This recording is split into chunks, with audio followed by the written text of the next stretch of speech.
Well, welcome to Mind Your Fibro podcast, episode 30.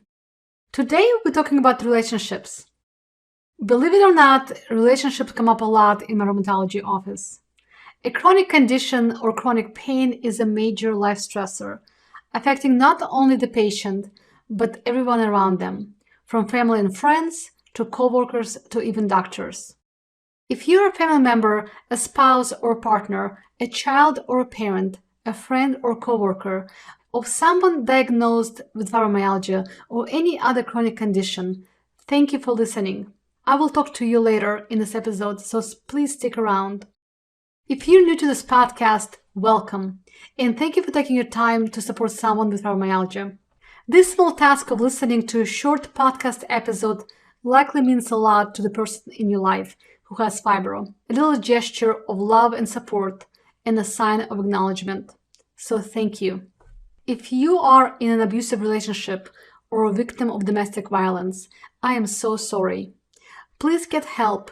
Look for local resources, as I know many of you listen from various global locations. And I will also put some links in the show notes. Please know that there is an association between a history of intimate partner violence, domestic or childhood abuse, adverse childhood experiences or trauma, and the development of functional syndromes, including fibromyalgia and chronic fatigue syndrome. This episode may be triggering or, as I prefer to say, can negatively activate your nervous system. So please be aware and pause when you need, seek help and support, and do self-care. I am only providing information and I cannot help you with specific problem or provide advice. The effects of living with chronic illness do not happen in isolation, although often the patients feel unsupported or unloved, misunderstood, or feel like they carry all the pain and suffering alone. It is easier to live through or support someone with acute illness, something short, like the flu or sprained ankle. The patient knows there is an end to it. It will pass in due time. And the people in your life know what to do in the situation. They may offer support like a pot of chicken soup or a meal, a remedy, or let you sleep extra while they help with household chores. How we act when we are ill or how we support others in such typical situations like as the flu was modeled to us through childhood, and our brains know what to do. In my family, the flu will get you chicken soup, a hot tea with honey, raspberries, and lemon, and lots of rest. When my kids see a pot of tea with lemon, raspberries, and honey, they know someone in our home is not feeling well. It is now a visual clue, an association of the acute illness that will get better in a short time, and hot tea. We all know it's miraculous. If you look at your life, you will probably find many associations like that. From the remedies we use for menstrual cramps, to migraines, to hangovers, to cuts and sprains. Someone in our life has taught us how to kiss boo-boos and show support when someone is ill. However, not many of us know what to do when you or someone is ill for a long time. Having a chronic illness that may never go away affects not just the patient, but everyone to some degree around them. And we often are not taught or have experience of how to be that patient with chronic illness, or how to care or live with someone who has it. There is no fibromyalgia one-on-one course in grade school to prepare you for this condition, and no orientation for family to know what to do when the patient has an illness that may span a lifetime. So in this episode, I want to examine how we and our human brains deal with chronic illness, how to support each other in this journey from the perspective of the patient and their close relationships. Let's first talk about the stress of chronic illness, a condition that lasts a long time, often for a year or more. Your sources of stress may be numerous: the chronic illness itself, the symptoms, the management of it, the actual treatment, but also the uncertainty about your future, the unpredictability of the disease, the disability or changes in your abilities, both physical and mental, and financial complexities. You may feel not understood, thinking that other people may not believe that you're ill or may not understand the seriousness of your condition. Well, you don't look sick, they say. Limitations and unpredictability of symptoms can make it challenging to maintain relationships. Not participating in activity because of a flare or leaving early because of sensory overwhelm. Some relationships may be lost, while others will be redefined over time. There may be fears of dependency or abandonment. You may worry about losing your ability to care for yourself or fear that others you depend on will leave you. Isolation is a thing. Many feel a sense of isolation either because of their spending more time alone or because of feeling different from other people. Also, add guilt to the mix. Many blame themselves for getting sick or not contributing to family or society. These may be real or perceived difficulties, but they drive many thoughts about your past, present, and future. Your thoughts about your condition will drive your feelings. Chronic illness and chronic stress are emotional experiences with many feelings such as anxiety, panic, depression, sadness, denial, rage, fear, grief, irritability, guilt, shame, feeling unworthy, overwhelmed, or confused. Often patients ride a roller coaster of emotions, both positive and negative, some days feeling empowered and some days defeated. These emotions drive your actions, how you cope with your illness and deal with yourself and others. The empowering feelings lead you to better self-advocacy, management of medications or appointments, and better self-care like diet and exercise. The negative emotions will result in different actions. Feeling of hopelessness, for example, may result in stopping all medications, quitting diets, or isolation. The feeling, loss of hope, drives the action, not the illness itself. Your actions will produce results, but the results are always driven by the thoughts, not by the actions. So the thoughts produce feelings that create actions that lead to results. You can always look at your results and find the thoughts and feelings that drove you to them. This will also find the way you deal with others, like family, friends, or even doctors. When I was at the Mayo Clinic Rheumatology Fellowship training, I had two types of patients who were recently diagnosed with fibromyalgia. They both had the same diagnosis, fibromyalgia, and other conditions were ruled out. The clinic was often their second or third or fourth opinion. One set of patients, when they were given the diagnosis, felt relieved, even blessed. They were relieved they did not have lupus or other autoimmune condition, infection, or cancer. The other category was mad, clearly upset they did not have the lupus or RA or something more tangible. So the circumstance was the same, a new diagnosis of fibromyalgia, but the thoughts were different. One patient thought it was the best news ever, the best outcome of the workup, and the answer was acceptable. They had fibro. That led them to feeling relieved, blessed, resulting in positive actions. The other person's thought about fibro were, this is not real. They must not know what I have. This is a trash diagnosis. I can't believe I came all the way to Mayo Clinic for them to tell me this nonsense. I know what to do if I have lupus.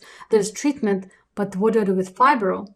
I heard all of this and more from my many patients. Not unique and totally understandable. But these thoughts led to feeling of anger, disbelief, and frustration. And the actions would probably lead them to seek yet another opinion and not treating fibro, lashing out.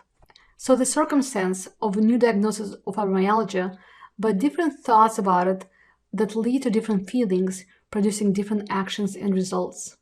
So I want you, the patient, to take a pause and examine your thoughts about fibromyalgia or whatever chronic condition you may have. What thoughts do you have or had about fibromyalgia? Can you identify your feelings, your actions, your results? This exercise will help you identify your attitude, coping methods, and adherence to treatment. Now, you may have conflicting thoughts about the same circumstance, fibromyalgia, on different days or even different times of the day. Write them down, look at them, and try to identify the feelings these thoughts produce, what actions you take, and what results you see after. Now I invite you to look at your childhood and later life experiences and think how the people who were close to you, your family, relatives, friends, teachers, or co-workers, dealt with a short-term or longer-term illness or stress. Did you have a ritual like chicken soup or special remedy when you had a cold or flu? Did you rush to emergency room for every sprain or illness? Did your parents hover over you, worrying or catastrophizing, or maybe the opposite, ignoring or even neglecting your needs? Did you feel safe? Did you feel loved? Did you feel supported and understood? Now, this exercise can be activating to your nervous system, and you may need to pause and process these emotions. Patients who have chronic pain, autoimmune conditions, or fibromyalgia often have a history of adverse childhood experiences or trauma, difficult or scary experiences that were overwhelming, upsetting, or left them feeling helpless. Not all overwhelming or life-threatening experiences are considered traumatic, and everyone interprets these experiences differently. A life experience that is traumatic or stressful for one might not be traumatic or stressful for another. We're talking about experiences that negatively activate your nervous system. Now, I will devote future episodes to adverse experiences and trauma, but for now, you may want to acknowledge that many of our behaviors, thoughts, and beliefs come from our prior experiences, both positive and negative experiences, as well as our relationships with others. Our nervous system was designed to be in relationship with others, and co-regulation with others is part of healing. We need a tribe. Now, this is a complex topic, and it will be discussed in future episodes as well. But your experiences may lead you to be perfectionistic, have all or nothing mentality, or become codependent or people-pleasing. You may play a role of a rescuer or want to be rescued, often rooted in the deep discomfort with having a discomfort, your own or that of others. You may have a manual of how you want others to act around you and your illness. A manual is an instruction guide we have for someone in our lives about how we would like for them to behave so we can feel good and be happy. We generally don't tell the other person what's in our manual, and we usually don't even realize we have it or see the pain it causes us. We feel that the other person should just know what to do and how to treat us. While it may seem justified to have expectations of other people, it can be quite damaging when your emotional happiness is directly tied to them behaving in a certain way. This manual also ties to the love languages, or how we show affection and perceive affection. According to Dr. Gary Chapman, author of the book The 5 Love Languages, there are 5 love languages. Our love languages describe how we give and receive love from others. For someone, feeling loved will be by hearing the words of affirmation, hearing supportive or loving words or words of encouragement from others, in person, by a phone call, letter, card, or Facebook message. For others, it may be the acts of service, when others do helpful things for you. Someone will feel loved by receiving gifts. Gifts will tell you you're being thought about, and you feel loved by getting care packages, flowers, or food. Other people may feel loved when they receive quality time, when someone spends meaningful time with them, visits them, or goes to the doctors together.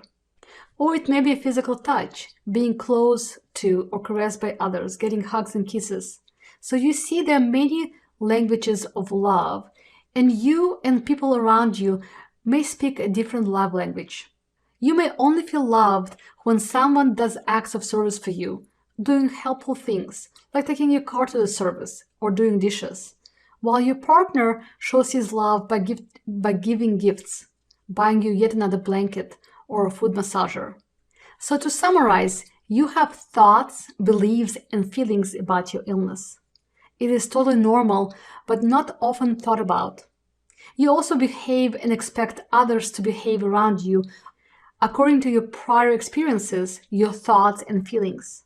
Again, normal and expected. But we often don't take time to think about it, or thinking about it may be upsetting. You have expectations of support and love, and the love language that you have that speaks to you. You may have a manual of how you want others to act around you and your illness. So you may want to take your time to think about the information provided and listen to this episode again a couple times, processing your thoughts, feelings, and actions, and working on adjusting them to get the results you want and need will be the goal for you, not the other people. I hate to break it to you, but we can't control others or change their thoughts, beliefs, and actions. Only they can. How you think about your illness, how you self-care, how you set up boundaries with others, and deal with your thoughts and feelings will ultimately help you to find the power and focus on living, not merely surviving. Now let's shift gears and talk about your support service. If you're a family member, a spouse or partner, a child or parent, a friend or coworker of someone diagnosed with fibromyalgia or any other chronic condition, again, thank you for listening and thank you for your support. It takes two to tango, and our relationships involve other people. When someone has a chronic illness, there are two parties involved, the person with such illness and all the others, family, friends, loved ones, people of the inner circle, outside of the circle, doctors, co-workers, etc. In the first part of this episode, I spoke about the patient experience and how they are coping with stress and illness resulting from their thoughts and feelings. It may be the first time you hear about this, and it may be thought and feeling producing in you, activating your nervous system, or triggering you.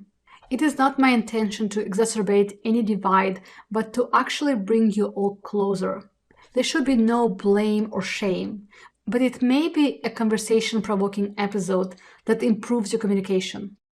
Use this information with curiosity and kindness, respect and compassion. But for now, I want you to please focus on yourself, not the person who has fibro. First, I want you to know that the way you support others is the best way you know how. Just like the person who has fibromyalgia, you too have your story, your thoughts, and your feelings. You have your love language that you use when you show and receive love and affection, and it may be very different from the person you're trying to support. Serious illness puts pressure on most relationships. Very often, predictability is replaced with uncertainty. Stress is increased. Emotions are intensified, and many practical aspects of daily life are altered. If this is your spouse or partner, you too worry about the future, financial strain, caregiving or childcare responsibilities, extra household tasks, loss of a companionship, sexual difficulties, communication, and socializing.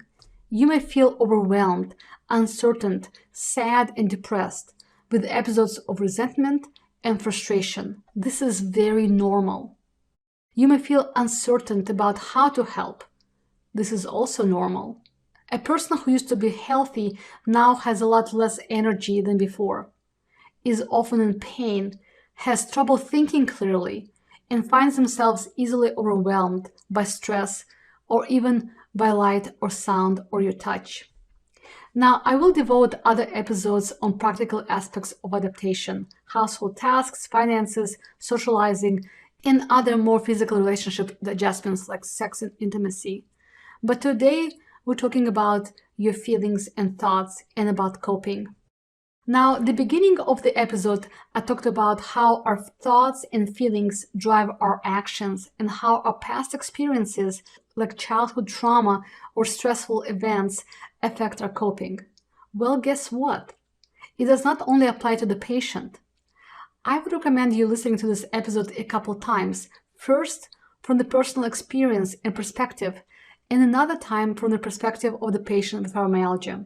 Probably you will see multiple points of view that you may not have thought of before. We all deal with illness differently. How do you, the family member or friend, cope with a short-term illness like flu or sprained ankle? How did your parents model you the care for yourself or others with an illness? What do you do? How do you feel being cared for? And how do you show you care when someone is sick? What is your love language to receive or show love?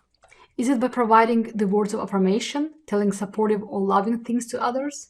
Do you show your love by acts of service, by doing helpful things that they did not ask for? Are you a giver of gifts? Do you feel compelled to send a card or flowers or bring a meal? Do you give them time by sitting with them, listening, or sharing quality time? Or do you need to give them a physical touch, like hugs and kisses? You can probably easily identify your love language by thinking of the last birthday or Valentine's Day. What did you gift? Or what did you expect or want? Did the dinner and holding hands count? Or did you need a big gift to count? I can tell you my love language is cooking. I love to cook and feed people. So if you're ever in my house, I will feed you. That's my love language. Now, I feel loved when someone does the dishes after I cook. And if you scrub the pots, I will feel extra loved. If you are a parent or a partner of someone with chronic illness, your thoughts can be another source of stress. For example, you may have unrealistic expectations. If you believe you can protect the patient in your life from suffering, you may feel continually disappointed in yourself. If that's the case, you can reduce stress by changing your expectations. Becoming aware of and changing the standards that you have for yourself to make them more realistic will reduce stress. If you hear yourself thinking with lots of I should or I could, you're beating yourself up and adding to the stress. Again, you may have a manual of how you or the patient needs to behave, which may spill into what they should do about the treatment, attitude, lifestyle, self-care, etc. Now, I will devote future episodes to codependency. Codependency often have you channeling your energy into supporting the people in your life without making space for or even considering what you need for yourself. The main sign of codependency is consistently elevating the needs of others above your own. Now, this may be the actions of the patient or the person in their life, or both. Codependency signs include controlling behaviors, self-sacrifice, or fear of rejection. Understanding what codependency really is and recognizing the signs of codependency in your behavior is an important first step towards building healthy boundaries and honoring your own needs. So the person who has fibro may get into the push and crash cycle. They push themselves to get things done for others, then crash in a flare, stirring up their feelings of regret, resentment, and anger, often feeling unappreciated and drained. Now, I touched on a lot of topics in this episode. I wanted for the patient and their support hear both sides without splitting this episode. And I want to remind you that the mind and body are connected, and mental health is as important as your physical health. I hope this episode is thought-provoking and a conversation starter with yourself and others. Look for help and resources around you that may help you cope with your chronic illness. Therapy, family and marriage counseling, life coaching, talking to friends, church family, etc. Building relationships in real life, not just a virtual life, is needed for healing. You need a tribe. Thank you for listening. I will see you next week.